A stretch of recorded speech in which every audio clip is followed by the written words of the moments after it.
안녕하십니까. 자, 오늘 저희들이 할 책은 인구 대역전. 요새 최근에 나온 책인데요. 인구 대역전 그리고 부재가 인플레가 온다. 그런 책입니다.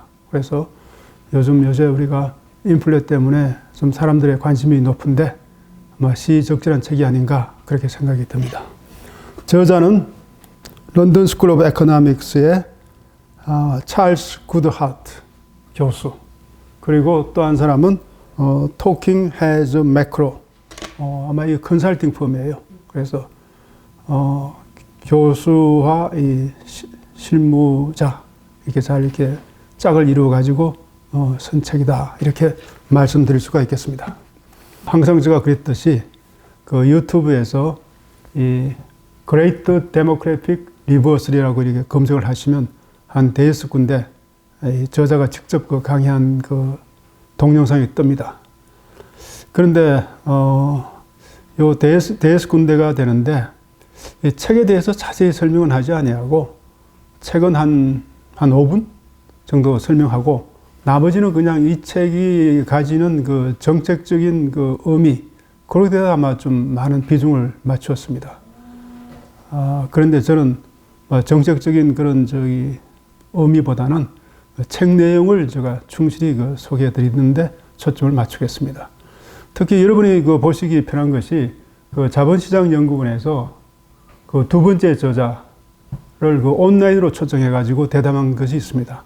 거기도 역시 그 책에 대해서는 한 5분 정도 설명하고 나머지는 거의 이것이 우리나라 그 경제 정책에 미치는 영향 이런 걸 여러 가지로 해석을 해 놓은 그런 데가 많은데요. 그래서 그 책에 대해서 내용은 별로 없지만 이번에 저는 그 책 내용을 주로 설명하는데 1시간 정도의 시간을 보내도록 하겠습니다. 자, 그러면 들어가기 전에 이게 어떻게 보면 이제 경제학 책이잖아요. 그래서 경제학 책이니까 약간의 우리가 이론적인 백그라운드를 좀 설명을 하는 게 먼저 순서가 아닌가 싶습니다. 근데 그렇게 굉장한 경제 이론이 등장하는 것은 아니고요. 우리가 가장 잘 알고 있는 것이 뭐예요? 수요 공급의 법칙이라고 있잖아요. 그 수요가 많으면 가격이 올라가고 공급이 많으면 가격이 떨어진다. 그게 수요 공급의 법칙인데 그 수요 공급의 법칙을 우리 노동의 수요와 노동의 공급을 한번 바꿔보자고요. 그러면 노동의 수요와 노동의 공급에서 임금이 결정되지 않겠습니까? 임금이 이제 우리 가격의 대표적인 것이니까, 그 수요 공급의 법칙을 우리 노동시장에 적용해 보면 그 임금이 결정된다. 근데 임금하고 그 다음에 또 하나는 노동의 공급 대신에 실업률이라고 한번 생각해 봅시다. 실업률이나 노동의 공급이나 마찬가지 아니겠습니까? 노동의 공급이 많으면 일정한 수요 하에서는 실업률이 많아질 것이고, 노동의 공급이 줄어들면 우리가 실업률이 줄어든다. 그러니까 노동의 공급이나 실업률을 이제 같이 우리가 놓고 생각해 볼 수 있는데, 그래서 우리가 이쪽을 우리가 X축을 우리가 임금, 그리고 Y축을 실업률 이렇게 놓고 보면 그걸 우리가 필립스 커브라고 그럽니다. 그래서 이게 필립스 커브는 뭐겠어요?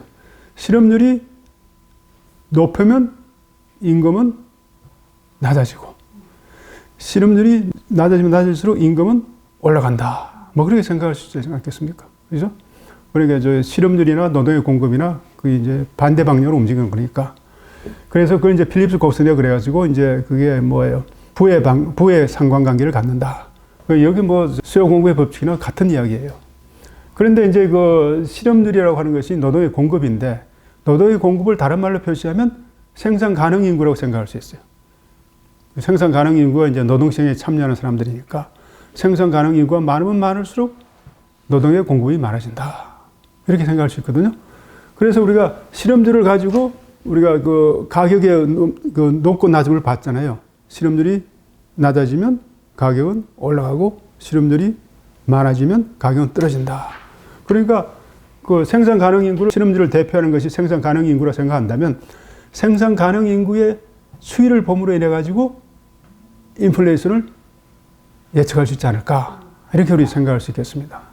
그래서 이렇게 좀 복잡하게 써놨지만 사실은 수요 공급의 법칙 그거 하나만 생각하시면 생산 가능 인구의 변동, 생산 가능 인구라고 하는 것이 바로 노동의 공급이니까 노동의 공급이 많고 적음을 봄으로써 우리가 인플레를 예측할 수가 있다. 이것이 우리 이 책에 있는 가장 기본적인 내용입니다. 뭐 이 책을 우리가 이 내용만 이해하시면 이 책의 내용을 이해하는 데는 크게 어려움이 없습니다. 그 다음에 두 번째는 우리가 생각해 볼 수 있는 게, 자, 이 경제학이잖아요, 이것도. 그럼 우리가 경제학을 어떻게 공부하느냐? 뭐 경제학 책으로 공부하자. 뭐 하나 말한 이야기죠. 어떻게 공부하느냐? 경제학 책을 정독하면 된다. 뭐 다 뭐 아는 이야기인데. 근데 우리가 무슨 공부를 할 때 이해하는 것도 중요하지만 그 이해하는 것을 얼마나 오랫동안 간직하느냐, 잘 정리가 되어 있느냐, 그게 중요하거든요. 그래서 우리가 무슨 책을 보고 정리할 때 노트를 작성한다든지 여러 가지 방법이 있는데, 경제학은 특히 좋은 것이 말이에요, 그래프가 있어요. 그래서 우리가 경제학을 공부하고 경제학을 내가 잘 요약해가지고 간직하고 싶다 하면 그 그래프만 생각하고 있으면 돼요. 특히 우리 고시 공부할 때 중요한 게 요약이잖아요. 책을 한 20권이나 보고 그 책을 잘 어떻게 요약해가지고 서브노트, 그걸 얼마나 내가 간직하고 있느냐, 그것이 이제 그 합격의 당락을 결정하는데, 경제학의 서브노트는 바로 그래프입니다. 한 챕터의 그 소절, 거기마다 이제 그래프 하나씩 나와요. 그럼 그래프는 내가 잘 이렇게 기억하고 있으면 그 내용이 무엇이라는 걸 알 수가 있습니다. 그래서 이 책도 우리가 그래프를 통해 가지고 앞으로 이제 내용을 이해하자. 그래서 그렇게 말씀을 드리고요. 그 다음에 또 하나는, 요것은 지금 말씀하시는 이 책의 내용은 주류라고 하면 좀 이상한데요. 주류는 일반적으로 사람들이 생각하는 것이 주류라고 본다면 주류의 생각하고는 잠깐 다릅니다. 그래서 이 책을 읽으면서 그 주류의 생각하고 왜 다르냐, 그리고 그 다른 이유가 타당하냐, 그런데 우리가 좀 초점을 맞춰가면서 이 책의 내용을 이해하면은 쉽게 이해가 된다. 그래서 이제 그 책을 제가 설명하기 전에 그 세 가지를 좀 한번 여러분께 말씀을 드리고 이제 책의 내용을 보도록 하겠습니다. 자, 책의 내용은 뭐냐? 역시 이게 이제 이 책의 그게 주제가 인구론적 접근 방법이에요. 그래서 이제 인구 이야기가 많이 나오는데, 자, 우리가 보면 인구 변동과 중국, 그 다음에 세계화라는 힘이 지난 30년 동안 세계 경제를 어떻게 지배했나. 그걸 한번 이렇게 크게 한번 큰 그림을 한번 보자고요. 큰 그림을. 그러면 우리가 중국이 1997년도에 WTO에 가입했습니다. 그 말은 뭐냐니까 중국이 세계 경제 무대에 등장하게 되었습니다. 90년도부터 2017년, 거의 한 30년, 과거 한 30년 동안에 중국의 그 생산 가능 인구라고 하면은 15세에서 64세까지를 우리가 생산 가능 인구라고 그럽니다. 15세 밑은 뭐예요? 아직도 이제 어린애이다. 64세 이상은 이제 나이가 들었다. 그래서 그 이제 노동 인구에서 제외하고 생산 가능 인구를 이제 15세부터 64세까지 하는데 2억 4천만 명이 생산 가능 인구가 지난 30년 동안에 증가했습니다. 그런데 미국하고 EU는 어떠냐? 한 6천만 명. 그러니까 중국이 세계 경제 편입으로 인해 가지고 미국하고 EU의 거의 4배나 되는 생산 가능 인구가 우리 세계 경제 무대에 등장했다. 그 말은 뭐예요? 그만큼 노동의 공급이 많아졌다. 노동의 공급이 많아지면 아까 우리 수요 공급의 법칙에 의하면 임금이 떨어진다. 다음 디플레가 된다. 이렇게 생각할 수가 있습니다. 그 다음에 또 세계 경제 무대에 등장한 생산 가능 인구가 중국만 있는 것이 아니고 소련이 붕괴해가지고 동유럽이 또 세계 경제에 편입되었습니다. 그 경제 활동 인구가 또 2000년도, 2010년도에는 연간 209만, 그 다음에 2020년도에는 194만, 거의 한 연간 한 200만 정도가 또 계속 우리 세계 경제 무대에 등장하니 그만큼 뭐예요? 그 노동의 공급이 풍부하다. 이걸 지난 30년 동안에 우리가 알 수가 있고, 그 다음에 또 뭐냐? 그 세계화, 글로벌라이제이션. 그래서 우루과이 협정, 우루과이 라운드, 도하, 이런 그 세계화가 진전이 돼가지고, 세계에서 차지하는 중국 제조업 비중이 2004년도에 8.7%에서 26.6% 2017년도. 그만큼 그 세계화가 많이 이제 진전되었다는 거죠. 세계화가 진전되면 어떻게 되겠어요? 어떤 나라에서 생산이 한정돼 가지고 물가가 오르더라도 금방 세계화 되니까 금방 그 나라에 있는 기업인들이 밖으로 나가지고 물건을 생산하니 그만큼 디플레 현상이 더 많이 벌어졌다. 이렇게 생각할 수 있거든요. 그래서 어떤 나라의 생산 가능 인구가 모자라더라도 세계화라는 그런 명제 때문에 다른 나라의 생산 가능 인구를 이용할 수가 있다. 이렇게 우리가 생각할 수 있습니다. 그 다음에 또 어떤 현상이 또 벌어졌느냐. 선진국에서도 출산율이 높아졌고, 베이비 붐이라고 그러지 않습니까? 또 여성의 경제 참가율이 올라갔고, 이렇게 되다 보니까 그만큼 노동의 공급이 풍부하니 어떻게 되겠어요? 노동조합이 약화됐다는 이야기는 노동조합의 힘이 빠졌다는 이야기는 그만큼 뭐예요? 임금 협상력이 떨어지니까 그만큼 뭐예요? 임금이 올라가지 않는다. 생각할 수 있고.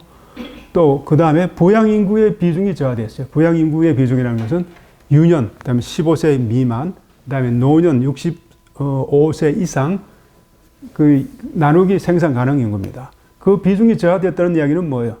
그만큼 생산 가능 인구가 부양하는 부양 인구의 비중이 적다. 15세 미만, 그러니까 그 유년 인구, 노년 인구는 뭐만 합니까? 65세 이상은 생산 활동을 하겠습니까? 소비 활동만 하겠습니까? 소비 활동만 하는 거죠. 그래서 그 유년하고 노년 인구가 많아지면 많아질수록 소비만 하니까 이것은 뭐야? 인플레 요인이다.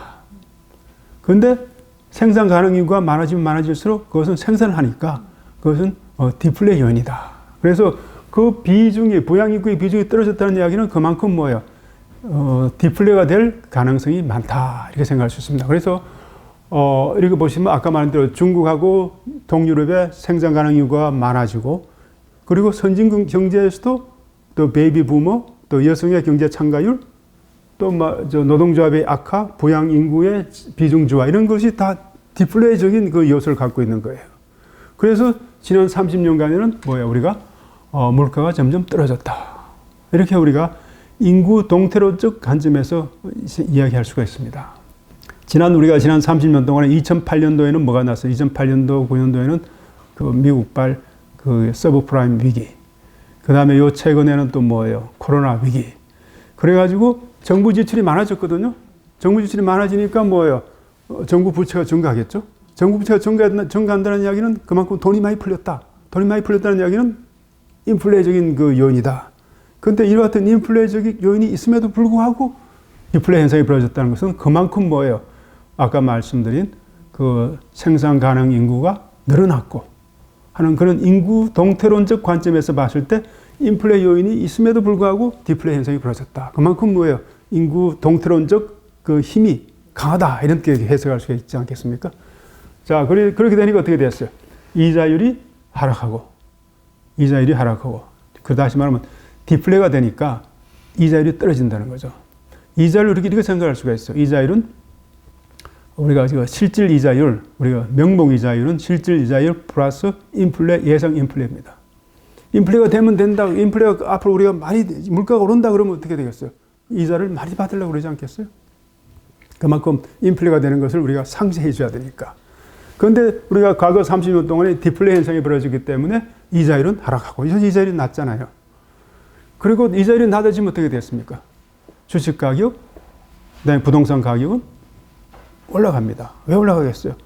내가 돈을 빌려가지고 이자율이 싸니까 뭐 부동산도 사고 주식도 사니까 그 주식 가격이 올라가고 자산 가격이 상승한다. 이런 것을 우리가 지난 30년 동안에 봤다는 거죠. 자, 그렇게 되니까 어떻게 되겠습니까? 국가 간의 불평등이 개선된다. 왜 개선되겠어요? 국가 간의 불평등이. 자, 중국의 노동자들이 세계화가 안 됐으면, 세계 그 경제 편입이 안 됐으면 자기 나라에서 그냥 일자리도 없는 데서 일을 해야 되는데, 세계 경제, 세계화가 되니까, 미국 기업이 들어와가지고 고용을 하고, 그죠? 그러니까 처음에는 미국 기업이 뭐예요? 미국에서 임금은 1시간당 10달러인데, 중국 가니까 1달러밖에 안 되더라. 오늘 중국으로 다 몰려드는 거죠. 다 몰려드니까 뭐예요? 몰려들면 몰려들수록 중국의 노동자들의 임금은 올라가고, 미국의 노동자들의 임금은 떨어지고, 이러니까 뭐예요? 불평등이 개선되는 거죠. 그런데 국가 내, 그 나라 안에 그 불평등은 악화되었습니다. 왜 그러냐니까 그게 우리 저 세계화라고 하는 것이 1등만 모든 것을 독차지하는 그런 체제잖아요. 그러니까 우리 저 국가 내에서는 불평등이 악화되었는데 국가 간, 중국하고 미국, 그 간에 이제 불평등은 개선되었다. 그래서 이제 우리가 뭐예요? 정치적으로 대중영합주의, 그 포퓰리즘. 그러니까 우리 트럼프 대통령 보시면 뭐예요? 세계화 되니까 미국에 있는 노동자들이 실직을 많이 했잖아요. 그러니까 그 세계 안 되겠다. 그러니까 이제 대중영합주의, 그 다음에 세계화에 대한 비판, 이런 것이 이제 정치적으로 일어났습니다. 그것이 우리가 지난 30년 동안에 대충 우리가 아까 보여드린 슬라이드하고 지금 슬라이드하고 지난 30년 동안에 일어났던 일의 대충 그 큰 밑에 흐르고 있는 큰 원인이 무엇이냐? 그 원인은 결국 이 사람이 주장하는 것은 생산 가능 인구가 늘어났다. 인구 동태론적인 관점에서 우리가 해석을 할 수가 있다. 이렇게 이제 이 사람이 주장하는 겁니다. 그것이 이 사람의 주장이고, 자, 그 다음에 아까 제가 말씀드린 마찬가지로 그 말만 이렇게 제가 하는 것이 아니고 실제로 그러냐? 그걸 뭐로 통해서 볼 수 있겠습니까? 그래프를 통해서 볼 수가 있는 거예요. 그래서 그 그래프가 이제 쭉 나오는 겁니다. 과거 30년 동안의 세계 경제가 이런 식으로 흘러갔다. 그럼 과연 그런가 하는 것을 이제 그래프를 통해서 보도록 하겠습니다.